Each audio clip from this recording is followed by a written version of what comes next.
마태복음 24장. 오늘 이제 6절 말씀을 시작하려고 합니다. 나는 그리스도라 하여 많은 사람을 미혹하리라 하는 5절 말씀에 대해서 좀 생각 좀 해보시라고들 했는데, 한 번도 카톡에 올려주신 분이 없네. 올려달라고 했는데, 예. 기대도 안 했지만 그래도 한 사람 정도는 올릴 줄 알았는데 안 올리네. 몇 가지 찾아보긴 찾아봤는데, 예.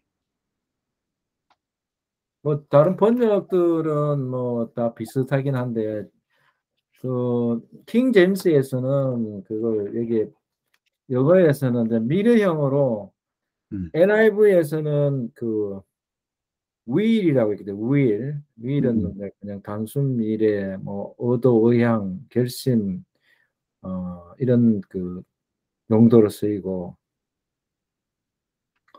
그 킹 제임스에는 쉘이라고 되게 쉘. 쉘은 이제 미래형은 미래형이지만 이제 그 조금 의미가 이제 이걸 책임지고 하겠다.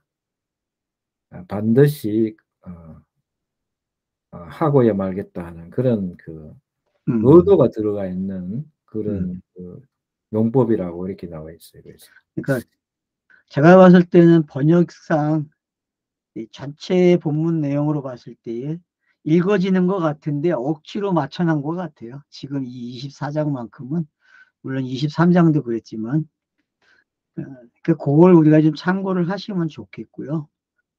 그래서 중요한 요걸 것은 이제 그 킹 제임스 번역으로 조금 먼저 이걸 우리 그 번역으로 하면은 많은 사람이 내 이름 와서 이르되 나는 그리스도라 하여 많은 사람을 여기는 지금은 미혹하리라 이렇게 했는데 킹 제임스의 쉘이라고 넣으면은 책임지고 미혹할 것이다. 책임지고 반드시 미혹하게 만들 것이다. 이런 조금 어감상이 있는 그런 표현이라고 할 수 있겠죠. 이거 그러니까 반드시 이제 이게는 미혹을 12절 시키고야 말겠다는 그런 조금 의도가 12절 가면은 연결되는 거죠. 그래 만약에 그렇게 번역이 된다면은 네. 12절 가서 연결이 되거든요. 12절 13절에서 그냥 끝까지 견디는 자는 구원을 얻으리라 하는 이거와 같이 연결이 가능하죠. 근데 또 어떻게 번역하든지 간에 성전의 건물이 언제 멸망되는지 결국은 그것을 이제 미혹을 받지 않아야 된다고 이야기했고 4절에서는 그래서 이제 이런 것들이 과연 24장의 성경을 읽기 위해서 우리가 어떤 방향을 가지고 읽어야 하는지 분명히 종말인데 우리가 교회에서 배웠던 세대주의적 교회에서 배웠던 그런 종말과는 아니라는 걸 다시 한번 기억을 하고 가야 하는 게 맞다는 거죠.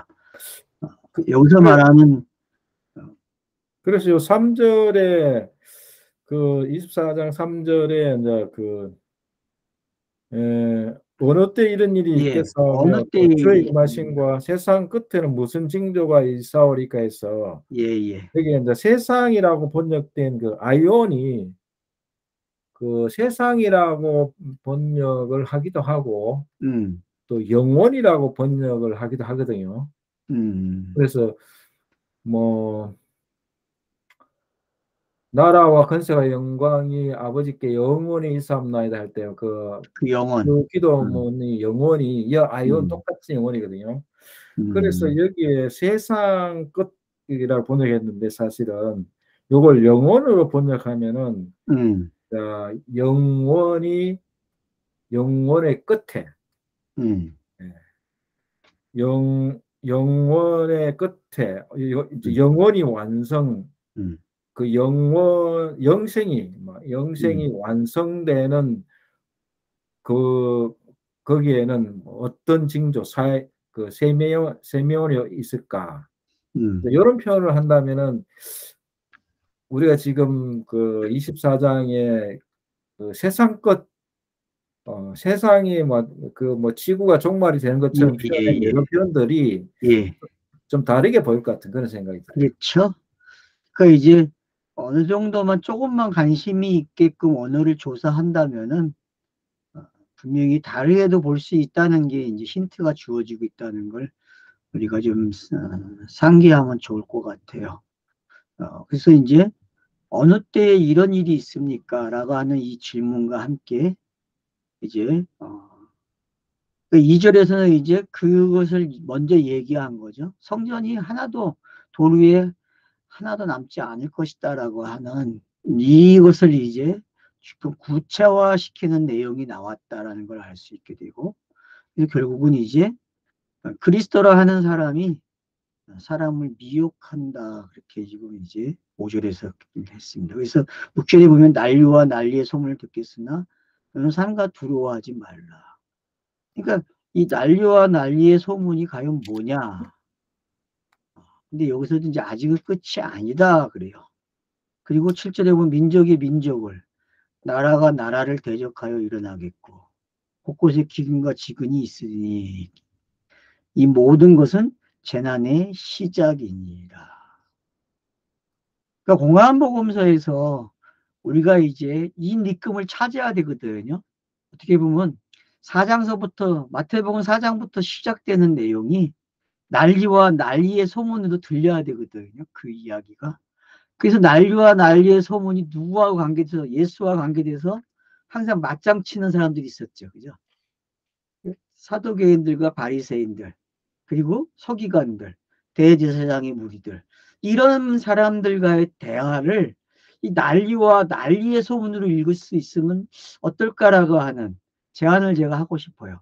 그러면 좀 더 성경 읽기가 좀 관심이, 왜냐하면은 지금 본인이 해왔던 것을 정리해 주는 거거든요. 마지막을 가지고.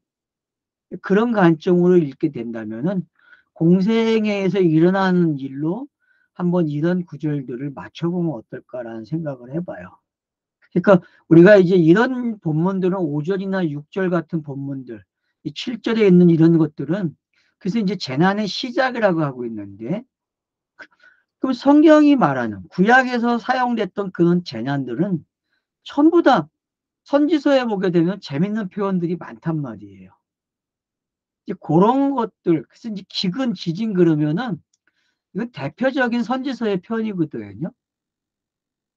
마지막 장면으로서 이스라엘이 멸망한, 북이스라엘이 멸망할 때도 그렇고, 남유다가 멸망할 때에도 이런 표현을 썼단 말이에요. 선지자들의 예언 속에서는. 그러니까 이제 그런 부분들을 우리가 참고를 한다 그러면은, 성전이 무너지는 이야기와 이런 표현들이 유사관계가 있다는 걸 우리가 이해해야 한다. 결국은 모든 표현이 예수의 공생애에 담겨져 있다라고 하는 그런 시각이 우리에게 필요하다는 것을 제가 강조하고 싶어요. 그래서 이게 재난의 시작이라는 것을 우리가 알게 됩니다. 그러면 재난의 시작이었죠. 그렇죠? 공관복음서에서 마태복음 4장에서 준비되는, 뭐 3장에서 뭐 세례 요한에게 세례를 받고 4장에서 시험을 받으시고 몇몇 제자들을 모으시고, 그리고 이제 산상수훈이 시작된단 말이에요. 이런 걸 뭐라 그래요, 우리는? 재난의 시작이다, 그렇게 말을 한단 말이에요. 재난의 시작이다. 그럼 요한계시록에서 보게 되면은 재난의 시작을 알리거든요. 그러니까 대적, 나팔, 인해 재앙 이런 것들은 전부 다 뭐와 관계되어 있습니까? 전부 이와 같은 거죠. 재난의 시작을 알리는 거죠. 그러면서 어떻게 합니까? 점점 끝으로 가는 이야기죠. 그럼 그 끝의 이야기가 뭡니까? 스타로우스밖에 없다는 거죠. 그러니까 자기가 지금 예루살렘에 입성한 이야기, 그리고 자기가 성전인 것을 가르쳐 줬고, 그 성전이 언제 파괴되느냐. 요한복음 2장에서 보았듯이 제자들이 언제 그 말을 깨달아요? 바로 죽고 살아나신 후에 이게 자기의 몸이 사흘 만에 부활하는 것을 가리킨 것이구나 라는 것을 이제 설명했다는 것을 우리는 확인하고 있습니다. 그런 면에서 본다면 재난의 시작이 어떤 건지 알게 되는 거죠. 그러면서 이제 그때의 사람들이 너희를 환난에 넘겨주겠으며 너희를 죽이리니 너희가 내 이름 때문에 모든 민족에게 미움을 받으리라. 자, 이런 구절들 때문에 이 복음 시대도 넘어오게 되고 그리고 사도 시대에 이런 일들이 일어났거든요. 그러면 이게 사도 시대에만 일어났느냐? 공관복음서에도 일어난 일이었고 사도 시대에도 일어나겠고 복음을 전하는 우리에게도 이런 일들이 일어나겠죠. 근데 그 일어나는 현상들이 역사적으로 어떤 세대주의가 가리키는 그런 현상들로만 이해가 되면 안 된다는 거죠. 그런 현상들은 분명히 있어요. 근데 우리는 그 현상들이 제가 예수가 그리스도가 되는 재현이라고 표현했잖아요. 그런 것들을. 지금도 그것이 재현되고 있다니까요. 그러니까 그러면 재현되고 있다고 하는 그런 표현들이 어떤 건지가 이해가 된다면. 그 역사는 수레바퀴라고 하잖아요. 돌고 돈다 그러잖아요. 그리고 그런 의미들은 예수가 그리스도가 되는 것을 충분히 뭐 한다는 겁니까? 재현하고 있다는 것을 설명할 수 있다는 거죠. 우리가 그렇게 좀 이해를 한다면은 지금 본문이 말해주고 있는 이런 내용들을 이해하는데 상당히 도움이 되지 않을까라는 생각을 합니다. 그래서 여기 이제 9절에 그때의 사람들이 너희를 환난에 넘겨준다. 너희를 죽이니 너희가 내 이름 때문에 모든 민족에게 미움을 받으리라. 여기서 말하는 그 너희가 누구냐라는 걸 중요하죠. 그러면 성경을 읽는 독자도 될 수 있고 제자들도 될 수 있고 제자들이 위해서 질문을 했으니까 제자들이 되겠죠. 그죠? 그러나 그런 모든 내용들은 제가 그랬죠. 성육신하고 스타로스가 세워지기까지는 예수 자신도 뭐라고 했어요? 제자라고 했잖아요. 예수 자신이 제자라고. 그 예수도 뭐가 돼야 돼요? 사도가 돼야 한다고 하는 논리를 제가 폈어요. 그런 걸 여러분들이 기억하신다면은 지금 이 내용은 그렇게 어려운 내용이 아니라는 거죠. 왜냐하면 이건 사도행전에 기록이 됐기 때문에. 그리고 사도 바울의 그 전도 여행 속에서 베드로의 전도 여행 속에서 계속 이야기되어 온 것들이고 오늘날 복음을 전하는 사람들에게도 나타나는 현상들이 저 부인하지 않아요. 근데 그런 것들조차도 뭘 반복하고 있다? 예수가 그리스도가 되는 것을 반복하고 있다라는 것을 이해하는 게 좋겠다. 그렇게 이해를 하게 되면은 지금 일어나는 것들의 현상들을 복음을 전하며 일어나는 현상들에 대해서 이해도가 깊어지게 돼 있다. 왜? 땅의 한계를 알기 때문에. 땅의 한계를 아니까 땅에서 계속 반복되는 게 어떤 건지 알게 되고 그 반복의 현상을 통해서 우리는 복음을 알아듣게 되는 거죠. 그래서 복음은 계속 들어야 되고 그 들음으로써 우리가 믿음이 생기게 되고 그 믿음이 결국은 영생에 이르게 하는 역할을 하는 게 어떤 건지. 그래서 로마서 10장에 있는 말씀이 어떤 건지 이해가 되는 거죠. 그런 부분까지도 그러니까 정말 그러면은 스타로스예요. 근데 그 스타로스가 역사 속에서 계속 재현이 된다는 거죠. 복음이 선포되면은. 맞죠? 복음이 전파되면은 그 일은 계속 일어나야 돼요. 그게 땅이 가지고 있는 한계성이고 반복되는 현상이라는 것만 이해하신다면은 그리 어렵지 않다는 거예요. 본문을 이해하는 데 있어서. 그걸 좀 여러분들이 좀 더 생각하시는 방법을 좀 가져가시면 좋겠다는 말씀을 드립니다. 자, 그때 많은 사람이 실족하게 되고 서로 잡아주고 서로 미워하겠으며 거짓 선지자가 많이 일어나 많은 사람을 미혹하겠으며. 맞죠? 여러분 예수 시대와 예수와 맞짱 뜬 사람들이 뭡니까? 다 거짓 선지자들 아닙니까? 예수 자신도 자신이 스타로스가 세워지기 전까지는 뭐가 되는 거예요? 거짓 선지자 아닙니까? 이런 스타로스가 세워져야만 그 시각으로 봐야만 거짓 선지자가 아니 되는 거예요. 구약도 거짓 선지자가 될 수 있다니까요, 여러분. 스타로스가 세워지지 않으면은. 스타로스는 거짓 선지자를 참되게 하는 이야기예요. 그래서 여러분들이나 저는 구약을 대할 때에 항상 그 안에 스타로스를 집어넣고 봐야 돼요. 그래야만 그게 참 선지자가 말하는 말로 들리게 되고 그것이 응답되는 현상으로 알게 되는 거죠. 그게 예언의 성취라는 거죠.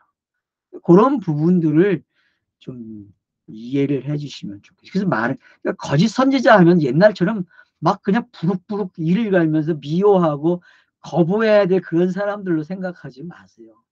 성경이 말하는 거짓 선지자는요, 스타로스 이전이 그게 거짓 선지자라는 사실을 알고 있으면 됩니다. 결국은 지금 마태복음이 기록되고 있는 기록의 내용들이, 그래서 마태복음에 향하는 목표 지점이 어디예요? 스타로스잖아요. 예루살렘 올라가서 그게 가는 이유를 여러분이 눈치를 챘다면은, 지금 제가 설명하는 방식으로 따라가 주면은 성경 읽기에 도움이 되고 본인들이 독파할 수 있는 실력자가 된다니까요. 저는 여러분들 스스로가 그런 실력을 갖기를 원해요. 제가 해줄 수 있는 건 여기까지예요. 저는 힌트밖에 못 드려요. 나머지 일은 본인들이 하셔야 되거든요. 본인들이 하시라고 하면은 그걸 어떻게 하냐고 그래요. 그리고 엄두가 안 난다고 말씀하시는데 그럴 필요 없어요. 해보세요. 그냥 꾸준히 하시는 분이 이제요. 그리고 하라고 하는 게 내가 막 뭐 열심히 연구하고 그런 거 아니에요. 그냥 꾸준히 성경을 읽으라는 얘기예요. 꾸준히 성경을 읽으면요. 그게 쌓여서 그렇게 읽어진다니까요. 제가 말한 대로요. 그게 힘이에요. 복음의 힘. 복음은 충분히 그런 힘을 가지고 있다는 거예요. 그래서 거짓 선지자가 나타나면 이런 일이 일어나고 불법이 성함으로 많은 사람이 사랑이 식어지라 그래요. 그래서 보세요. 예수를 십자가에 세우는 그 과정을 보세요. 사랑이 식어지는 모습이죠. 그죠? 그렇게 많이 따랐던 사람들이 어떡합니까? 돌변을 해버려요. 누구까지도. 제자들까지도 돌변해버리는 모습이 등장. 그래서 가룟 유다의 역할은 뭐예요? 사랑이 식어지는 최고의 관점이에요. 최고의 관점이죠. 그런 관점들을 우리가 이해를 하게 되면은 각자가 맡은 역할이 어떤 건지 이해가 되게 되고 그 역할을 통해서 스타로스를 향하는 여러 가지 방법론적인 문학적 그런 그 기질이 있다는 거죠. 글을 쓰는 우리가 그런 기질들만 이해를 하게 되면 작가가 전달하고자 하는 그런 방식만 알게 되면은 얼마든지 다양성이 생긴다는 거죠. 그 성경 읽기는 통일성과 다양성이잖아요. 통일성은 하나죠. 예수가 그리스도가 된다는 거예요. 다양성은요, 그걸 만들어내는 이야기가 상당히 많다는 거죠. 그 이야기를. 성경 66권이 그 다양성을 가지고 있는 거 아닙니까? 매 장이 다양성을 가지고 매 절이 다양성을 가지고 있단 말이에요. 그런 부분들을 우리가 이해를 하게 되면은 불법이 성한다는 게 그렇게 어려운 게 아니라는 거죠. 예수와 대화를 나누고 있는 찾아와서 질문하는 무리들이 전부 뭐예요? 서로 불법을 만드는 이야기 아닙니까? 왜냐? 그건 아직 실행되지 않은 이야기를 설법하는 거니까 둘 다. 둘 다 누구 오라는 이야기예요? 서기관이 얘기하든 제사장이 얘기하든 간에 예수가 얘기하든 간에 다 누구 오라는 이야기예요. 예수 와서 그리스도가 되라는 이야기 아닙니까? 그게 성경의 이야기예요, 여러분. 그렇게 여러분들이 인식을 하게 되면은 성경 읽기가 매우 편안해지죠. 과거에는 선악 개념으로 이건 좋은 거 나쁜 놈 이렇게 해놨어요. 그렇게 성경을 읽다 보니까 전혀 표준이 안 맞았어요. 근데 제가 제시해 준 방법들을 가지고 여러분들이 성경을 읽게 되면은 이건 이렇게 읽으면 되고 이건 이렇게 보니까 둘 다 예수가 그리스도가 되는 이야기로 충분히 이해가 되네. 그렇게 갈 수 있다는 거죠. 저는 거기까지만이 힌트예요. 더 이상 뭐 구체화시켜서 이게 이렇습니다. 이게 이렇습니다는 제가 하게 되면은 말하는 순간 그게 가짜가 되기 때문에 말을 안 하는 거예요. 저 아끼고 싶어요. 그런 말들은요. 만약에 그런 말을 듣고 싶으면 찾아오세요. 저를 부르든가. 그럼 제가 가서 설명을 해드릴 수 있어요. 개인적으로. 근데 사람이 많으면 힘들어요. 왜? 이건 1대1로 해야 돼요. 그리고 1대1로 알아들으면 되는 이야기는.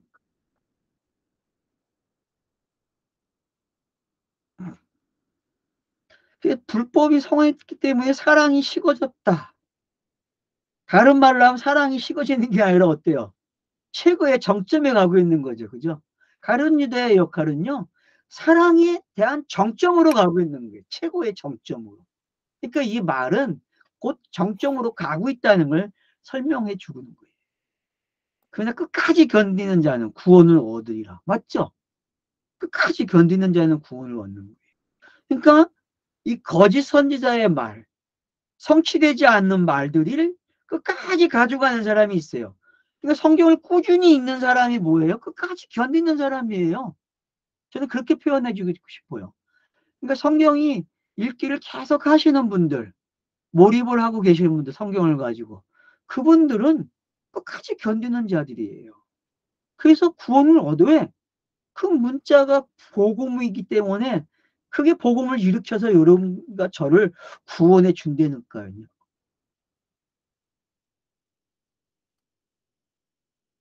자, 그래서 14절 보세요. 이 천국 복음이 모든 민족에게 증언되기 위하여 온 세상에 전파되리니 그제야 끝이 오리라. 자, 그러면 2절이나 3절에 있는 말씀과 연결을 시켜보게 되면 맞아요, 안 맞아요? 맞죠? 그러면 여러분 이제 23장 29절을 한번 보세요. 내가 너희에게 이제부터 너희는 찬성하리라 주의 이름으로 오시는 이여 할 때까지 나를 보지 못하리라 그래요. 그러면 이 말씀이나 이것들이 지금 뭘 이야기하고 있는지, 그러면은 눈으로 보여지는 어떤 현상을 쫓아가는 게 아니라 지금 뭘 의도하고 있는지를 알아야 된다는 거죠. 본문이 어디를 향해서 가고 있는지. 마태복음은 정확하게 예루살렘에 입성하게 되고, 그 예루살렘에 입성한 이유는 스타로스가 세워지는, 빌라도의 법정을 통해서 스타로스가 세워지는 데까지 가는 게 마태복음의 목표란 말이에요. 그러니까 세례 요한의 세례로부터 나심으로부터 시작되는 모든 이야기는 거기에 집중되고 거기에 맞춰 가고 있다는 거죠. 단지 표현 방법에 있어서, 기록의 문자의 방법, 서열에 있어서 약간씩 다르게 표현되고 강약이 조정이 되면서 그걸 만들고 있다는 거죠. 오페라와 같아요. 하나의. 마태복음 하나의 오페라지요. 그래서 그 오페라가 완성되기까지 여러분들은 그 왔다 갔다가 하는 장르들만 읽을 줄 알면 된다는 거죠. 그러면은 성경 읽기는 매우 어렵지 않게 진행되고 있다는 것을 알게 됩니다. 그래서 끝이 어디 때인지 우리는 알게 되는 거예요. 그럼 그 끝이 어딥니까? 성경이 말하는 종말은요, 예수가 스타로스가 세워지는 것을 종말이라고 합니다. 그래야 다른 세상이 오는 거예요. 그러면 나의 종말은 언제입니까? 복음을 듣고 믿음이 생기는 순간요, 의인이 되는 순간이 종말입니다. 아닙니까? 그게 옛사람이 죽고 새사람이 된 거잖아요. 그게 넘어서가 강조하는 내용 아닙니까요? 그러니까 우리가 예수가 그리스도가 되는 이야기를 먼저 해놓고 그 믿음, 선물로 주어지는 그 믿음 때문에 내게 종말이 임한다는 걸 알게 되면 얼마나 행복합니까? 접근하기도 쉽고. 그게 넘어서가 해주는 말이에요, 여러분. 그러니까 조직 신학이라는 거는요, 신학이라는 거는 어려운 게 아니에요, 여러분. 신학은 성경을 요약해 놓은 거고, 그 요약한 내용을 딱 보니까, 아, 복음이 있고, 아, 복음은 믿음을 발생시켜서 의에 이르게 하네? 아, 그게 복음이에요, 여러분. 그러면 그걸 뭐라 그래요? 종말에 이르는 가정이라 그러는 거예요. 종말에. 저와 여러분은 성경을 읽을 때마다 매번 반복돼요. 왜? 육신이 있는 동안은요. 그래서 힘든 거예요. 그게 반복이 되기 때문에. 그러나 어느 시점에서 유괴 시간이 끝날지 그거는 몰라요. 그러나 유괴 시간이 끝나면 완벽한 영혼의 시간을 갖게 되는 거죠. 근데 여러분, 영혼의 시간에서 들어가기 전에요, 여기서 그 영혼을 잠깐 맛보는 그 스릴, 여러분 그거 괜찮은 거예요. 얼마나 재밌는지 아십니까? 여러분, 그거를 맛보기 위해서 우리가 하고 있는 모습들이 여러 가지가 있잖아요. 안 그렇습니까?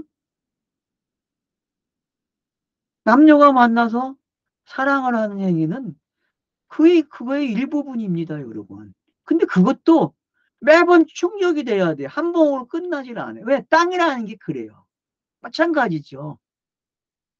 복음을 매일 들어야 될 이유, 성경을 매일 읽어야 되는 이유가 바로 그거라는 거예요.